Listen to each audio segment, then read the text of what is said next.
ইফালে হাতী মানুহৰ সংঘাত দূৰ কৰাৰ বাবে তৎপৰ হৈ পৰিছে চৰকাৰখন। ৰাজ্যিক কেবিনেটত গজমিত্ৰ আঁচনিত অনুমোদন। ৮খন জিলাত প্ৰযোজ্য হ'ব এই গজমিত্ৰ আঁচনি। ৮খন জিলাৰ সমস্যাজৰ্জৰ ৮০টা এনে স্থান নিৰ্বাচন কৰা হ'ব আৰু তাত ৰেপিড ৰেছপন্স টীম বনৰীয়া হাতীৰ খাদ্যৰ বাবে গঠন কৰা হ'ব।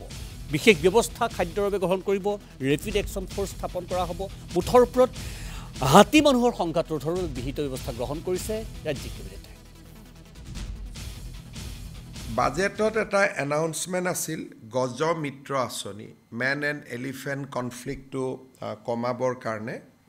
গোৱালপাৰা, ওদালগুৰি, নগাঁও, বাক্সা, শোণিতপুৰ, গোলাঘাট, যোৰহাট আৰু বিশ্বনাথ এই 4খন জিলাত এই 8খন জিলাৰ 80টা লোকেশ্যনত আমি চিলেক্ট কৰিছোঁ, য'ত নেকি মেন এণ্ড এলিফেণ্ট কনফ্লিক্টৰ হটস্পট বুলি ক'ব পাৰি।